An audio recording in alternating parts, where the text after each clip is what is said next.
Praise the lord. ప్రియమైన వారలారా, దేవుని వాక్యము ఈరోజు ఏమని తెలియజేస్తుందో పరిశుద్ధ గ్రంథంలో నుంచి ఒక మాటను చూద్దాం.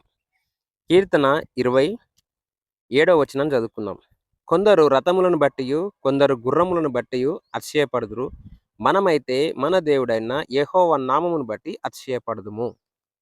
చూడండి, కొందరు గుర్రములను బట్టి రథములను బట్టి అతిశయపడతారు.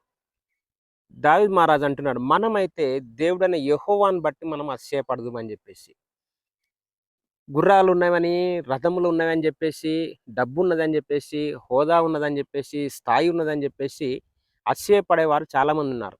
ఈ రోజుల్లో కూడా అలాంటి ప్రజలను మనం చూస్తాం. బంగారం ఉందని, స్థాయి ఉందని, డబ్బు ఉందని, ఆస్తులు ఉన్నాయని చెప్పేసి ఇవన్నిటిని బట్టి అతిశయించేవారు కూడా ఈరోజు కూడా ఉన్నారు. అయితే అతిశయం అంతా కూడా దేన్ని బట్టి అంటే ఈ లోక సంబంధమైనటువంటి ఆస్తులను బట్టి అతిశయపడుతున్నారు. కానీ మనమైతే దేవుడైనటువంటి యెహోవా యందు మనం అతిశయపడాలి అని దేవుని యొక్క వాక్యం తెలియజేస్తుంది. ఎందుకు దేవుడైన యెహోవా యందు, మరి దేవుడైనటువంటి యేసుక్రీస్తు ప్రభునందు మనం ఎందుకు అతిశయపడాలి అంటే, ఆయన మనల్ని పాపం నుంచి విడిపించాడు. ఆయన మన కొరకు కల్వరి శిలువలో ప్రాణం పెట్టాడు.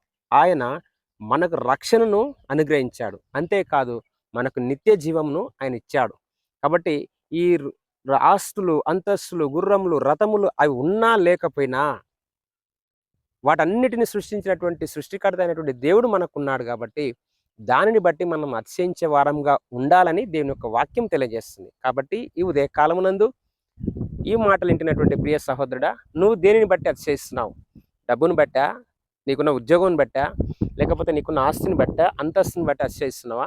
లేక అవన్నీ కల్పించినటువంటి దేవుని యందు నువ్వు అతిశయిస్తున్నావా? ఒకసారి ఆలోచన చేసుకో. వాటన్నిటి యందు నువ్వు అతిశయించినా అతిశయించకపోయినా పర్వాలేదు, కానీ వాటన్నిటిని నీకు అనుగ్రహించినటువంటి దేవాది దేవుని యందు నువ్వు అతిశయపడితే అది నీ జీవితానికి ఎంతో మేలని చెప్పేసి ప్రభు పేరట ఈ విషయాన్ని తెలియజేస్తూ ఉంటున్నాను. దేవుడి ఈ మాటను దీవించి ఆశీర్వదించును గాక. God bless you.